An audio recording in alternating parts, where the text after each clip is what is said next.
자, 오늘 우리가 선교 주일을 맞습니다. 얼마 전에 그 선교사님으로부터 연락이 왔어요. 저 이스라엘에 그 비자를 내서 들어가기가 엄청 어렵답니다. 비자를 한국 사람들은 특히 안 내준대요. 왜 그런가 그 이유를 말씀하셨는데, 한국 사람들은 이스라엘 땅에 가고 노방전도도 하고 그러니까 이스라엘 사람들의 어떤 정체성을 막 흔들어 놓는 거야. 그러니까 한국 사람들은 이스라엘에 들어오면 안 된다 라고 해서 비자를 그렇게 안 내준답니다. 그래서 결국은 비자를 못 받고 학생 비자를 내서 그렇게 들어가려고 했는데 그것마저도 안 된답니다. 그래서 선교사님이 거의 한 1년이 넘게 이렇게 안식년 동안 한국에 머무르면서 다시 이제 복귀를 하기 위해서 그렇게 많은 노력을 했음에도 불구하고 최근까지 그렇게 비자가 나오지 않는 관계로 인해서 어려움을 많이 겪었어요.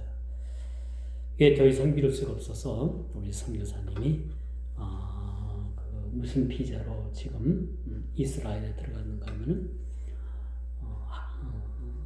관광 비자로 들어갔어요. 관광 비자. 이렇게 관광 비자는 웬만한 결격 사유가 없는 한 그렇게 입국 거부를 하지 않습니다. 관광 비자 최대 머무를 수 있는 체류 기간이 3개월이래요. 90일 정도. 그래서 90일간 거기서 사역을 하고 또 다른 나라로 갔다가, 그렇죠? 또 일정 기간이 돼서 다시 그 나라로 들어가야 되는 그런 번거로움이 그렇게 있는 것 같습니다. 그래서 우리가 선교사님 우리가 비자를 위해서도 우리가 참 기도해야 되지 않겠는가 그런 생각을 가져봅니다. 특별히 오늘 선교 주간, 선교 주일을 맞아서 우리가 갈 수 없으면 간 사람을 우리가 밀어주고, 그렇죠? 서포터즈 해주는 것이 우리 선교에 동참하는 그런 일이라는 생각을 가져봅니다. 그래서 우리가 매월 한 달만 한 주만 생각하는 것이 아니라 이 선교는 여러분 주님의 지상명령이에요. 너는 가서 전하라. 때를 얻든지 못 얻든지 온 천하 만국에 가서 복음을 전하고 그들에게 세례를 베풀고, 그렇죠? 그들을 가르치고 제자 삼으라라는 그런 말씀을 우리는 말씀을 통해서 그렇게 확인을 해볼 수 있습니다. 요즘 보면 세계적으로나 국내외적으로 많이 이슈가 되고 있는 것이 미국의 트럼프 대통령이 당선이 되면서 전 세계에 대한 그런 관세 폭탄을 그렇게 내렸죠. 참 관세 폭탄으로 인해서 많은 나라가 지금 많은 경제적인 그러한 걱정들을 많이 하고 있습니다. 중국의 경제가 무너지고 있어요. 중국이 미국의 물건을 만들어서 파는 양이 상당합니다. 거의 28%, 거의 30% 가까이가 미국의 물건을 팔아요. 계속해서 미국에서는 중국과 무역 적자가 일어나는 거죠. 이걸 개선하기 위해서 트럼프가 중국의 관세 전쟁을 그렇게 선포했지 않습니까? 요즘 우리가 살아가면서 어떤 이슈로 살아가요? 전쟁 이야기, 정치 이야기, 많은 다방면의 그러한 이야기, 또 이슈들을, 또 그런 관심사를 가지고 우리가 살아가는데, 참 요즘 같은 세상 우리가 가만히 생각하면 참 이런 일들을 우리가 겪고 생각하면 아주 극도로 피로감이 오지 않습니까? 정치 이야기하면 정치가들 다 싫어, 그렇죠? 누구를 막론하고 정치하는 사람들 좋아하는 사람은 없습니다. 왜? 그들은 입만 벌리면 거짓말, 그렇죠? 여러 가지 우리가 그 사람들을 그렇게 인정하지 않는, 또 이런 모습을 통해서 우리가 극심한 그러한 피로도의 한계를 우리가 느끼고 있다. 관세폭탄 전쟁뿐만 아니라 엊그제는 제가 말씀을 드렸습니다만 SK가 그 가입자 2,400만 명이 신상이 다 털린 겁니다. 전화번호, 주소, 은행 계좌, 신용카드 다 넘어간 거죠. 요즘은 휴대폰 안에 신용카드, 은행 계좌 거래 다 하잖아요. 이게 다 넘어간 거예요. 뉴스를 보고 뉴스나 유튜브를 보니까 중국 해커의 아주 전형적인 중국 해커들이 쓰는 전형적인 방법에 의해서 그런 일이 저질러졌다라고 그런 이야기가 나왔습니다. 여러분 세상을 살아가면서 어떤 관심을 가지고 살아갑니까? 주식? 아니면 건강? 아니면 여러분 행복? 어떤 데 여러분 관심을 가져요? 어떤 것에 여러분 관심을 가지고 살아가게 됩니까? 어떻습니까? 미모? 외모 가꾸기? 어떤 것에 여러분 관심이 있어요? 오늘 이 본문에 보니까 하나님께서는 이스라엘 백성들이 어떤 관심을 가지고 사는가?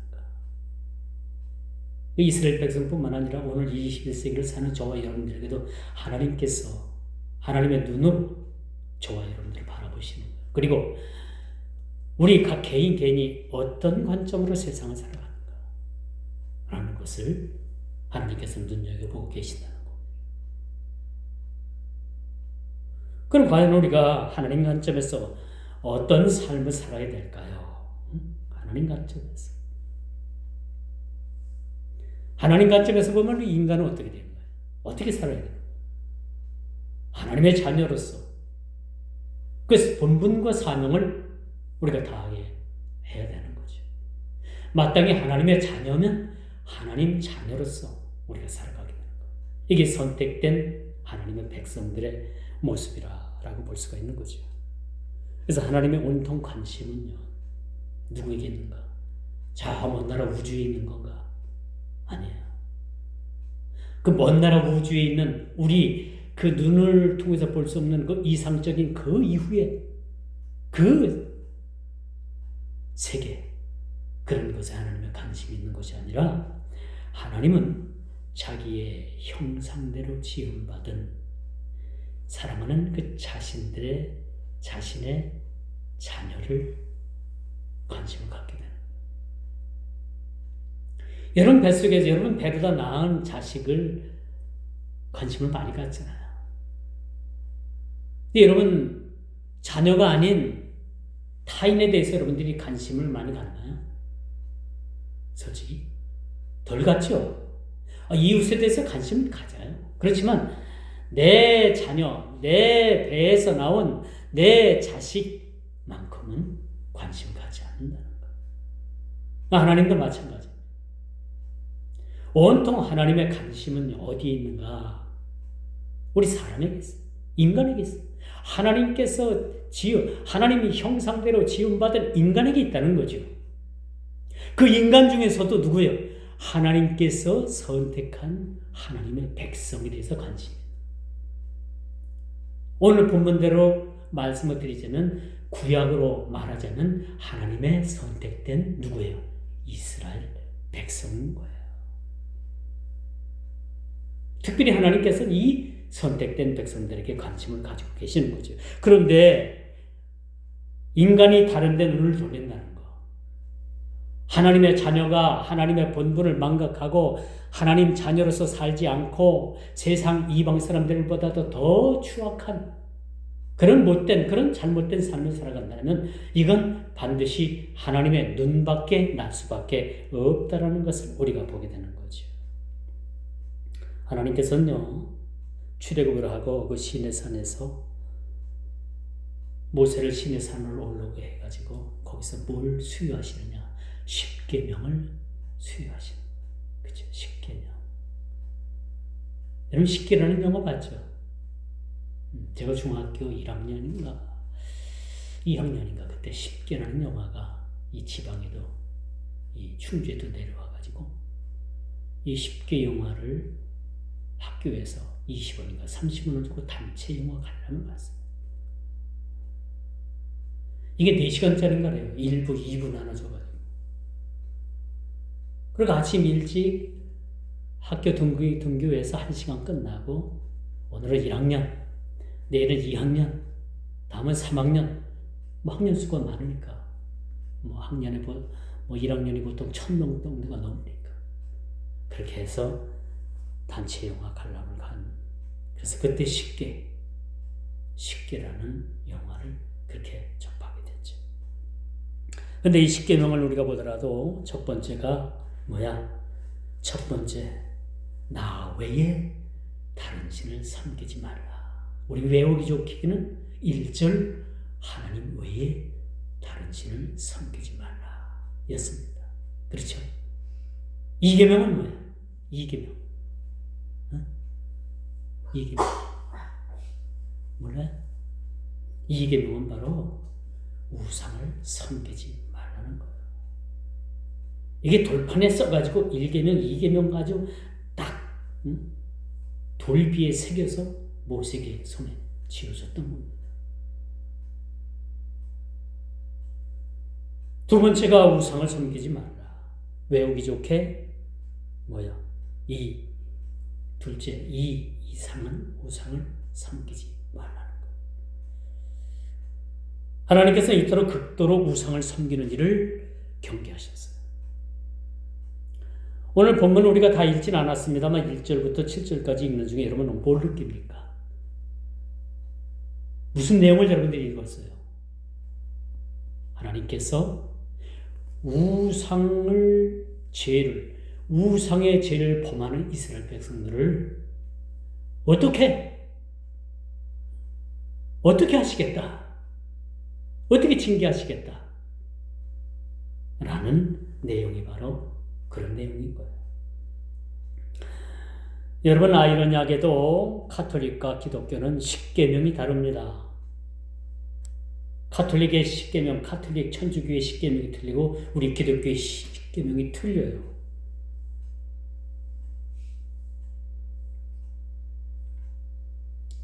그래서 여러분, 이 10계명 두 번째 우상을 섬기지 마라라는 조항이 천주교에는 이 10계명에서 빠졌습니다.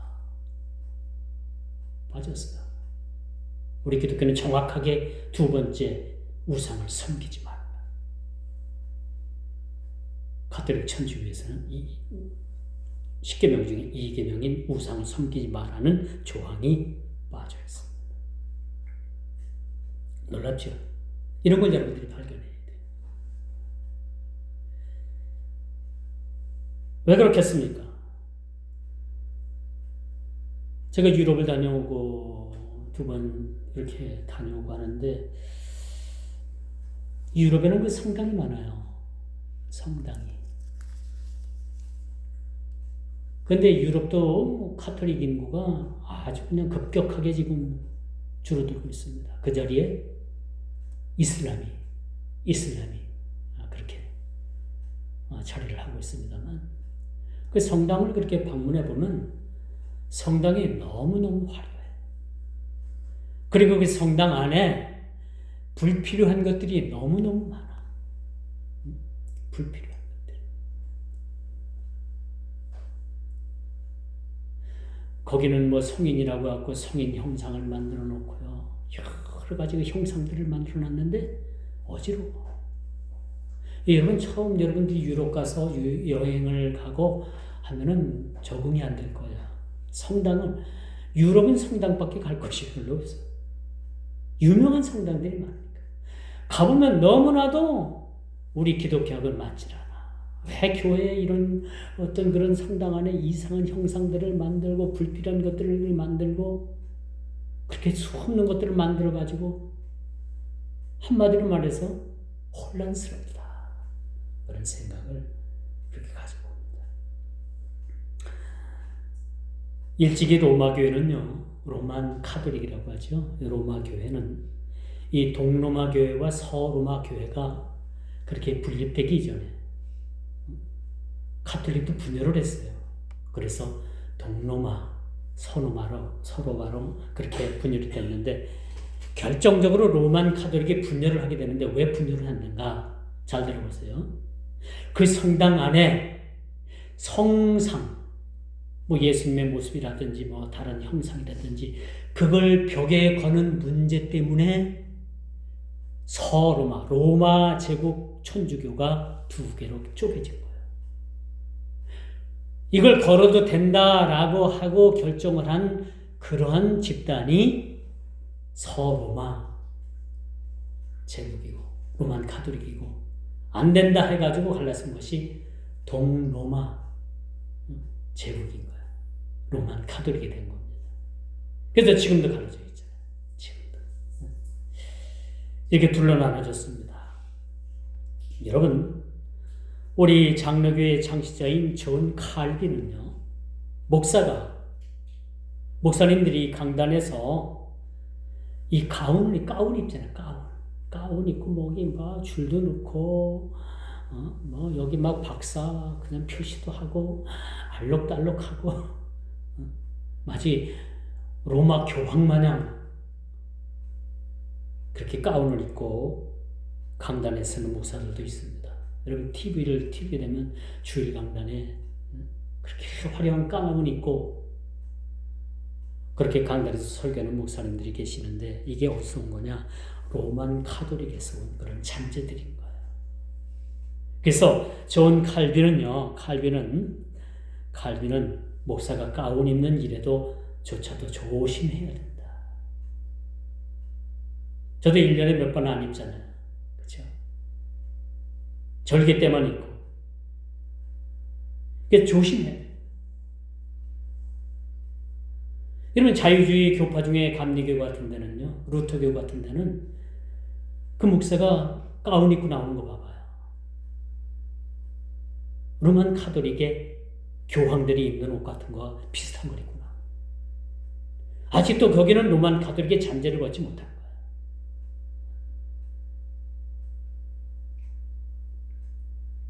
우리 교단을 비롯해서 우리 개혁교단, 보수교단에서는 십자가를 간단히 걸지 않습니다. 왜 그럴까요? 십자가 자체가 능력이 있는 게 아닌 거야. 십자가 자체가 숭배의 대상이 되지 않는 거예요. 그렇죠?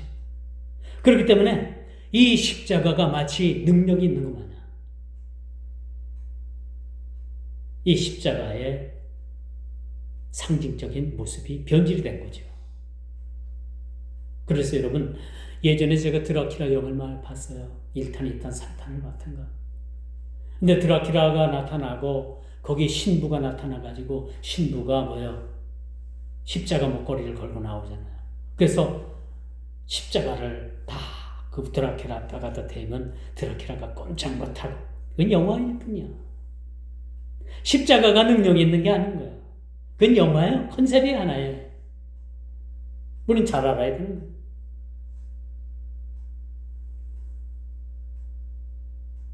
왜 제가 이런 말씀을 정확하게 여러분들에게 말씀을 드리냐? 까딱하면 우리가 예수를 잘 믿는다고 하면서도 우리의 삶 가운데, 우리의 신앙생활 가운데 우상으로 빠져들 수 있는 것이 많이 있다는 걸 우리가 알아야 되는 거예요. 제가 자주 말씀을 드리잖아요. 무엇이든지 하나님보다 더 위에 있으면 그게 뭐다? 우상인 거야. 그게 기준이에요, 우리. 그것이 우리 그리스도인들에게 기준이 뭐냐? 무엇보다도 하나님보다 더 위에 놓는 것이 우상이다. 그것이 자녀이든, 그것이 재물이든, 그것이 명예든, 그것이 학벌이든, 그것이 어떤 것이든 간에 하나님보다 더 우선적으로 두는 것이 있다면 그 자체가 우상이다. 그러므로 오직 내 안에 사는 이가 주님 한 분이면 족하다는 그런 신앙 고백이 우리에게 필요한 겁니다. 주님 한 분이면. 그렇죠? 근데 요즘은 어때요? 휴머니즘에 빠졌잖아요. 인간 사상. 자기 중심. 개인주의. 사람들은 자기를 사랑하고 자긍하며, 그렇죠? 돈을 사랑하고 하나님 사랑하는 것보다 더 자신을 사랑하는 그런 자긍하는 시대에 지금 살아가고 있어요. 온통 자기 중심에 빠져있는 그런 세상에 살아갑니다. 그게 일찍이 성경은 그렇게 경고하잖아요. 말세에 고통하는 때가 이르러니 사람들은 자기를 사랑하며, 자기 사랑하지 말라는 얘기 너무 지나친 거예요. 자긍하며 온통 자기 자신에만 관심을 가는, 내 옆에 있는 사람이 죽든지 말든지 온통 자기 자신만 관심을 가지고 살아. 그런 시대가 말세라는 겁니다. 그런 시대가 고통하는 때가 가까워 왔다는 겁니다. 자기 사랑에 빠지면요, 하나님 사랑할 수 없어. 내 자랑에 빠지면 하나님 사랑할 공간이 없어. 응? 잘 들어보십시오. 내 자랑에 가득 차면은요, 하나님 자랑할 공간 없다니까. 이 자기 자랑에 빠지고 마는 거야. 내가 과거에 어떤 사람이었고, 내 학벌이 어떻게 되고, 내가 과거에 어떤 그런 자리에 있었고, 그런 자랑에 빠진 사람. 과거뿐이겠습니까? 현재 사는데 자기를 자긍하는 사람, 자기 자랑에 빠지면 절대 여러분 하나님을 자랑할 수가 없어요. 그렇죠? 이런 사람들을 여러분들이 경계해야 돼요. 말세에 고통하는 때가 이르면 이런 일들이 우리 주위에 비일비재하게 일어나요. 비일비재. 이것이 인간의 휴머니즘, 인간 사상들. 그래서 여러분, 마지막 때가 되면 인간은 자기 자신을 극도로 사랑하고 자긍하고 자랑하고 숭배합니다. 자기 자신을 숭배하는 거예요. 이 또한 이것이 우상 숭배가 되는 거죠. 우린 다 하나님의 종들이에요. 종입니다. 목사도 종, 여러분들도 종. 그 오늘이 꽤 무슨 국대 떡볶이 무슨 대표가 주님의 종이라니까 그걸 가지고 시비를 걸더라고요. 그 양반은 종이라는 그 근본 원을 모르기 때문에. 주님의 종이 뭡니까? 대접받는 것이 주님의 종입니까? 그 사람들은, 그분은 그렇게 해석을 하더라고요. 그게 아니야. 종이라는 거 둘러서, 헬라어로 둘러서 종인 거. 종은 뭐예요? 노비입니다. 노예예요. 주인이 밥 먹을 동안에 한 상에 앉아서 밥을 먹을 수 없는, 주인이 허락해야지만이 그 식사를 할 수 있는, 주인이 죽으라고 하면 죽는 자리까지 가는 것이 노예고 종이고 노인. 이런 일 감당할 수 있겠어요? 많은 종이라고 하면서 우리가 상전이 되고 우리가 주인이 된 적이 얼마나 많아요, 여러분. 우리 사는 동안에. 우리 쉽게 말하잖아요. 쉽게 우리 찬양도 하잖아요. 누구는 주의 종일세. 그렇게 쉽게 찬양을 하지만 실제적으로 주의 종이 되어버리는 얘기입니다. 종은 비참한 그런 신분입니다. 이렇게 섬길 수가 있겠습니까? 근데 이스라엘 백성들은 어땠어요? 이스라엘 백성들. 자기들은 선민입니다. 선택된 하나님의 백성들이었습니다. 그런 자긍심 속에, 그런 자랑 속에서 그 자체가 우상이 되었다는 것을 우리는 보게 되는 거죠. 그러므로 우리 그리스도인으로서 마땅히 지향해야 될 것이 뭐냐? 가장 낮은 자리에서, 가장 천한 자리에서 예수님께서 실제적으로 보여주셨잖아요. 이 땅의 가장 천한 자리까지 그분이 내려오셨잖아요. 어디 보면 짐승이 먹는 구유에 누워져 있을까? 구유통 알잖아요. 옛날에 시골에는 큰 나무를 가지고 그걸 파가지고 이 구유를 만들었잖아요. 소 밥통을 만든 거예요. 짐승의 밥통을 만든 거죠. 거기에 누이셨다고 해서 얼마나 비참한 자리까지 내려가겠습니까? 우리가 아무리 없이 살아도 가축이 그렇게 있는 그런 축사 안에서 그 가축이 먹는 먹이통 안에 아기가 그 아기를 누일 수는 없잖아요. 근데 예수님은 그렇게 가장 비천한 모습으로 이 땅에 오셨다는 거죠.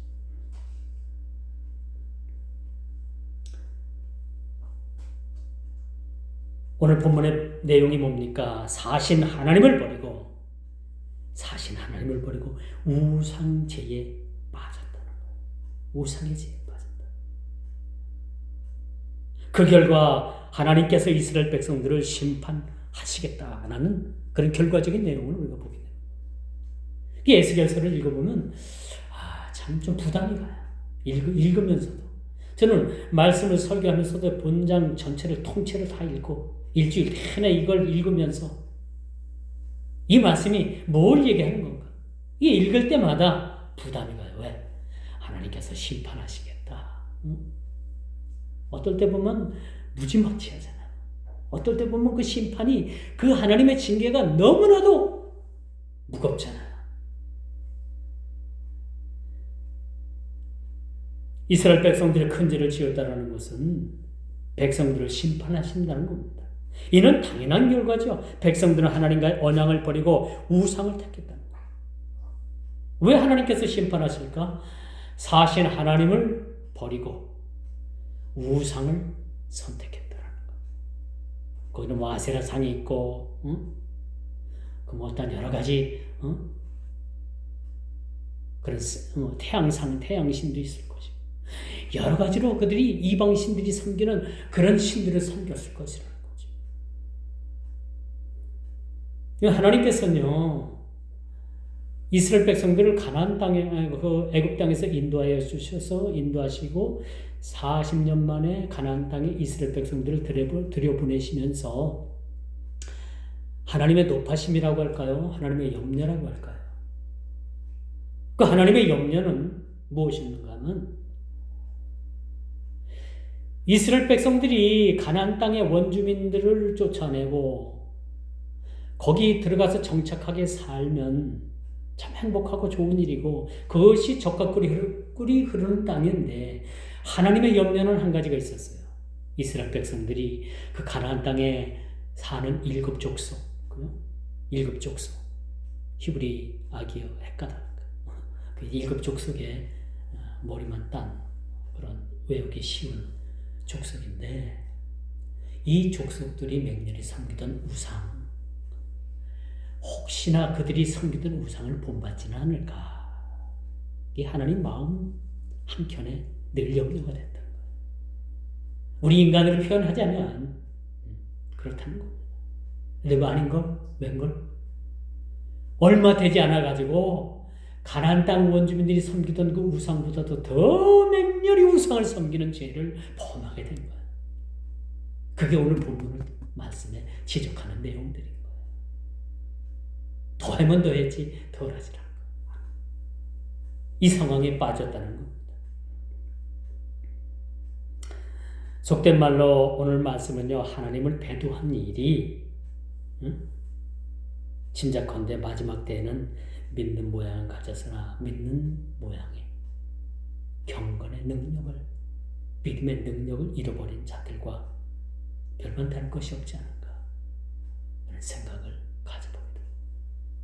우리 그리스도인들로서 우리가 본질을 잃어버려서는 안 되는 거예요. 그렇죠? 본질을 잃어버려서는 안 돼요.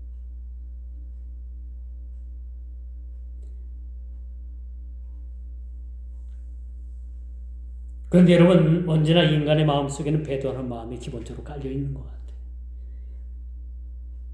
시기하는 마음, 질투하는 마음, 그렇죠? 사촌이 땅을 사면 배가 아픈 거. 이게 언제나 인간 속 이 마음 속에는요, 왜 저 사람은 되고 나는 안 되지? 왜 하나님은 되고 나는 안 됩니까? 라는 그런 늘 그런 물음이 진행되게 돼요. 그게 뭐냐면 그런 생각이 언제부터 이렇게 잉태했냐면 아담과 하와를 하나님께서 만드시고 에덴 동산에 두셨을 때 거기 살게 했었을 때 동산의 중앙에 있는 그 실과나무 선악을 알게 하는 나무 거기에 많은 너희들이 만지지도 말고 먹지도 말고 쳐다보지도 말고 이거 하나만 하나님께서 경계하도록 만들어서 주셨어요. 그리고 나머지 다 허용한 거야. 복숭아를 따먹든지 사과를 따먹든지 바나나를 따먹든지 뭐 파인애플을 따먹든지. 그런데 그 두 인간의 마음속엔 뭐가 생겼느냐? 참 악하죠. 이 사람을 본 뒤부터 마음이 악한 거예요. 선하지 않아요. 왜 하나님께서 이 선악과는 하나님은 되고 우리는 안 됩니까? 왜 우리에게 그것을 금기시켜 놓았습니까? 여기에 대한 불만이 쌓이기 시작을 한 거예요. 왜 하나님께서는 되고 우리는 안 되나? 그렇게 불만을 토로했을 때, 가지고 있을 때 누가 찾아와요? 뱀이라는 녀석이 찾아와가지고 속삭이잖아요. 이 뱀은요, 우리 인간의 마음을 정확하게 읽었어요. 시기하고 질투하고 불만 가지고 왜 당신은 되고 나는 안 되느냐라는 그런 마음을 아주 정확하게 간파를 하고 뱀이 그 틈을 파고 들어간 거예요. 놀랍죠? 그래서 언제나 인간의 마음속에는요, 배도하는 마음이 기본적으로 깔려 있어요. 참 마지막 때가 되면요, 여러분, 참 우리가 조심해야 돼. 마지막 때가 되면요, 믿는 사람 수많은 사람들이 그렇게 배도를 한다고 합니다. 예수님을 배신하는 거예요. 가룟 유다처럼, 베드로처럼 예수님을 배도하는 일들이 마지막 때가 되면 많이 일어납니다. 왜 예수를 잘 믿다, 왜 교회 다니다가, 멀쩡한 교회 잘 다니다가 왜 이단으로 빠지나요? 요즘 이단 그 집단들이 얼마나 부흥을 하는지 모른다. 그 숫자가 막 넘친대. 30만이 됐다, 50만이 됐다, 지금 막 뭐 100만이 됐다. 그런 소리가 나와요. 이게 뭡니까? 왜 예수를, 왜 신앙생활 잘하고 예수를 잘 믿다, 왜 배도하는 길로 가냐 말이에요. 그게 배도인 거예요. 배도. 마지막 때가 되면요, 여러분, 우스갯소리로 여기 참나무 선생이 나타난다. 저 교회 가니까 소나무 선생이 왔는데 너무나도 대단하고 손을 얹은 쪽 앉은 배가 막 일어나고 암 환자가 막 뻘떡뻘떡 일어나서 암이 고쳐지고, 어디 쭉 가보니까 거기는 전나무 선생이 왔다더라. 전나무 알죠? 어디 가니까 또 뽕나무 선생이 왔다더라. 이런 일로 인해 가지고 사람들이 막 이리 쏠리고 저리 쏠리고 막 이 교회 갔다 저 교회 갔다 막 그냥 목마르듯이 막 찾아다니는 거예요. 마지막 때 그런 일들이 일어난다는 거. 이제 두 번째요. 우리 마음속, 우리 삶 속에서 우상을 제하는 것. 제가 초대도 말씀을 드렸습니다만, 하나님보다 더 우선순위로 두는 것은 여러분들이 다 이것을 정리해야 돼요. 그것이 자식이 됐든, 그것이 나의 건강이 됐든, 나의 명예가 됐든, 다 그걸 걷어내야 되는 거예요. 이것이 우상의 죄라고 했습니다. 우상 숭배가 만연했던 솔로몬 후기를 여러분들이 잘 알고, 솔로몬이 왕이 되고 처음에는 얼마나 하나님께 사랑받고 인정받았는지 몰라요. 얘야, 내가 너에게 뭘 줄까? 꿈에 하나님께서 나타나셔가지고, 얘야, 내가 너에게 뭘 줄까? 영화를 줄까? 명예를 줄까? 건강을 줄까? 뭘 줄까? 다 싫고요. 저에게 지혜를 주세요. 저에게 지혜를 달라. 근데 솔로몬이 인생 후반을 어떻게 살았어요? 그 이방 나라의 여자들 다 끌어다가 정략 결혼하고, 여자들 치마폭에 쌓여가지고, 그 여인들이 치마폭에 쌓였거든. 우상들, 그 우상들을 골짜기마다 다 우상의 소굴을 만들어. 여러분, 인생은요, 후반전에 강해야 되는 거예요. 인생 전반전에 뭐 여러분들이 어떻게 살았든 간에 그렇게 중요하지 않아요. 인생 후반전 여러분 잘 살아야 돼. 눈 똑바로 뜨고 정신 똑바로 차려야 돼. 인생 전반전 여러분 잘 살았다고 해서 인생 후반전이 보장되어 있는 게 아니에요. 인생 전반전 잘못 살아도 여러분 인생 후반전 눈 똑바로 뜨고 정신 똑바로 차리고 예수 잘 믿고 똑바로 살아야 돼요. 그래야지만 여러분들에게 희망이 있습니다.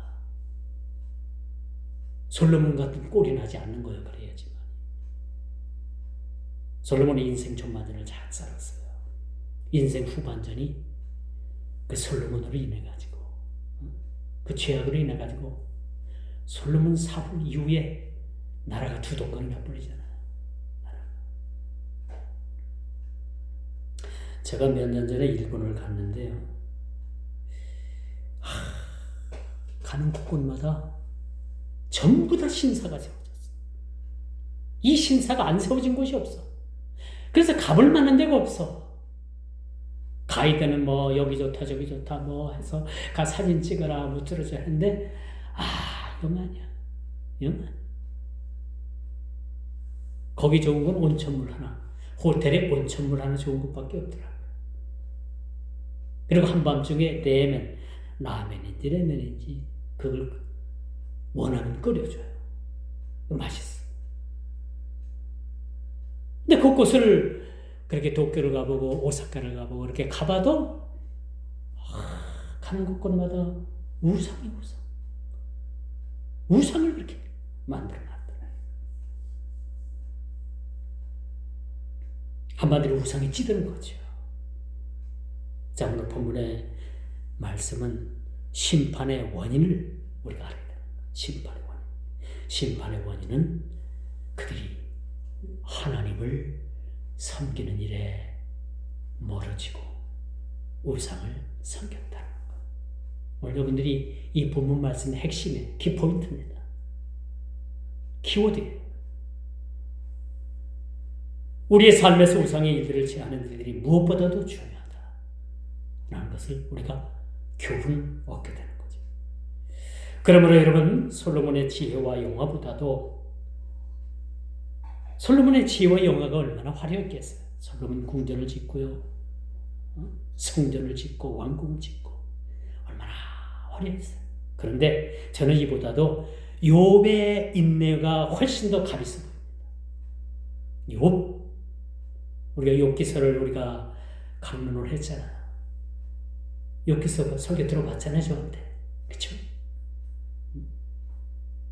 이 솔로몬의 화려한 이 지혜와 영화보다도 저는 욥의 인내가 훨씬 더 값 있어 보이는 것이 저뿐인가요?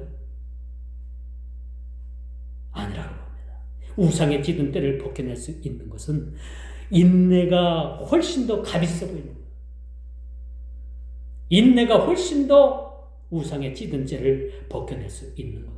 솔로몬의 지혜와 영화와 영광으로도 우상의 찌든 때를 벗겨내기커녕 그 후반전에 그걸로 인해 가지고 삼천리 방방 곳곳마다 산골짜기마다 우상의 단지가 들어서게 됐다는 사실은 참 여러분 안타까운 사실이죠.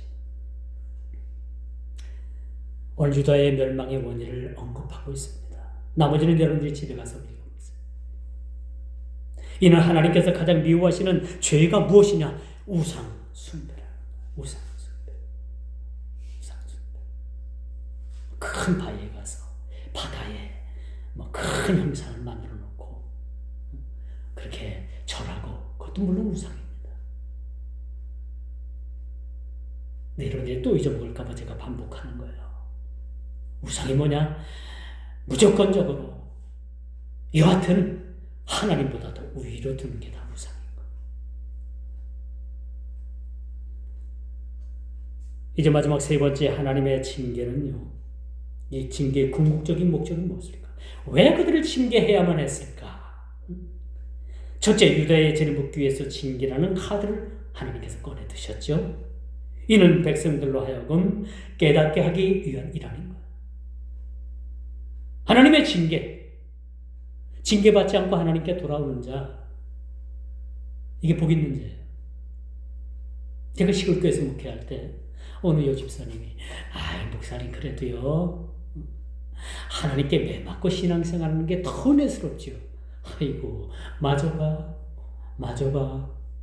된통 안 맞아서 그렇지 매 한번 맞아봐. 하는 사업 다 날아가 있는 자식 다 하나님께서 데려가시고 마지막 정신 못 차리니까 자기 몸을 쳐가지고 죽기 일보 직전까지 가는 이런 매를 마저가 그 매 맞는 게 은혜스럽다고요? 천만에요. 신앙생활 잘한다는 것은 매 맞지 않고 예수 잘 믿는 게 은혜인 거예요. 물론 매 맞고 돌아오는 것도 은혜입니다. 매를 맞고 돌아오면 뭐예요? 짐승과 똑같은 거지. 짐승도 매를 다 때리고 채찍으로 때리면 그 주인이 원하는 곳으로 인도되잖아. 이렇게 신앙생활 할 겁니까? 아니잖아요. 매 맞지 않고 신앙생활. 제가 웃고 말았어요. 그래서 그래도 어디 한번 된통 한번 맞아봐. 그 매가 얼마나 아픈가. 그 얘기까지 못했죠. 제가 그냥 웃고만 말았어요.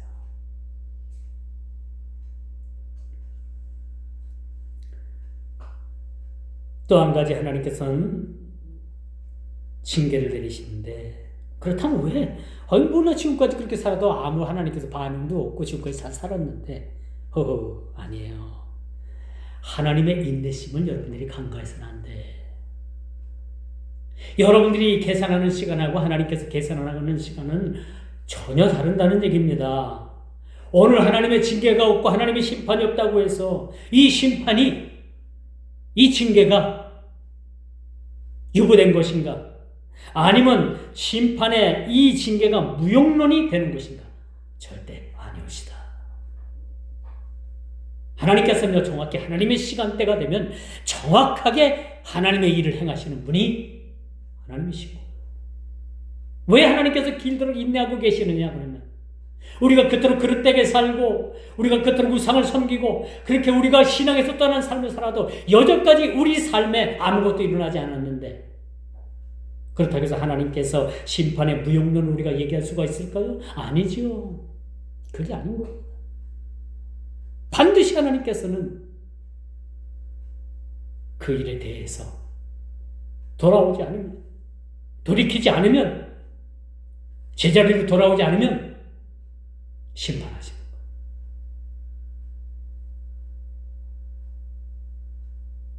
하나님의 시간을 가늠할 수는 없습니다. 인간의 시간. 크로노스적인 시간을 가지고 하나님의 시간대인 카로노스의 시간을 우리가 계산할 수는 없는 거예요. 결국은 이 범죄에 대한, 이 범죄가 구체적으로 뭡니까? 우상숭배. 이 심판의 칼날을 피해갈 수가 없다는 겁니다. 자, 이제 말씀의 결론을 맺을게요. 이런 와중에도 불구하고 여러분, 하나님께서는요, 그렇게 심판 중에 이스라엘 백성들을 그렇게 완전히 초토화시키고 핵폭탄을 떨어뜨려가지고 이스라엘 백성들이 하나도 남지 않은 이 지구상의 멸망, 아무도 없는 것 같아도 하나님께서는 노아에게 배를 만들으라고 해서 방주를 만들고, 하나님께서 거기서 뭐예요? 남은 자를 하나님께서 방주에 태우시잖아요.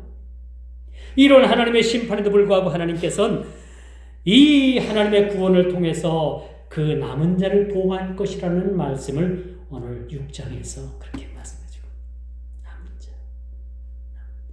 그 남은 자가 누구예요? 오늘날 예수를 잘 믿는 사람들, 그런 사람을 저는 남은 자라고 이야기하고 싶어요. 수많은 세상에, 여러분 이 지구상에 수많은 사람들이 예수 믿는 것 같아도 그 중에 껍데기도 있을 것이고 알곡도 있을 것이고 다 있어요. 그 남은 자가 누굽니까? 하나님 말씀대로 행하고 사는 자야. 그런 자를 남겨두신다는 겁니다. 이런 자를 하나님께서 예수 그리스도를 통해서 구원하시는 겁니다. 이제 우리는 마지막 남은 자의 삶을 충실히 살아가야 되는 몫이 저와 여러분들에게 주어졌습니다. 우상의 어떤 것들을 버리고, 이 우상이라는 것, 그림자까지라도 할 수만 있다면 우리가 그림자까지라도 버리고 여러분들이 꿈에서라도까지 이 우상을 멀리할 수 있는 그런 저와 여러분들이 되어야 됩니다. 우상의 죄를 쉽게 범해도 우상의 죄를 쉽게 범할 수는 있어도 이 우상의 이 굴레는 쉽게 벗어날 수가 없는 거예요. 우리 옛말에 그런 말이 있잖아요. 늦게 맛본 도둑질이 밤새는 줄 모른다. 그렇게 될까봐 두려운 거예요. 우리 잘못된 습관 바로 고치지 못하면 2살 때 이 버릇이 어디까지 가? 이름까지 간다고 하죠. 요즘 뭐 수명 기대치가 높아가지고 90, 100까지 갈 수 있어요. 평생 가는 거예요. 잘못 습관 들여놓으면요 평생 가요. 이거 고치기 쉽지 않습니다. 그래서 여러분 습관 들이기가 참 중요한 거예요. 습관. 그러므로 여러분 그에 따른 하나님의 징계는 너무나도 냉혹하고 너무나도 혹독하고 우리 인간의 상상을 초월한다는 거. 믿습니까? 기도하겠습니다. 좋으신 아버지 하나님, 이렇게 에스겔서 6장의 말씀을 우리가 살펴보면서 행여나 하나님보다도 사랑한 것은 내 마음속에 없었는지 우리 주님을 믿느라고 하면서도 여전히 내 자랑으로 내 생각으로 내가 주인이 되어서 내 중심으로 살아진 않았는지 우리 자신을 돌아보게 하시고 하나님의 심판과 하나님의 징계는 우리 인간의 시간대로 계산할 수 없는 그런 냉혹하고 혹독한 것이라는 것을 우리가 잘 깨달아 주님 오시는 그날까지 우리가 우상의 죄에 빠지지 아니하고 자긍하지 아니하며 자기 자랑에 빠지지 않는 그러한 믿음의 성도들이 다 되게 하여 주옵소서. 예수님의 이름으로 간절히 기도드리옵나이다. 아멘.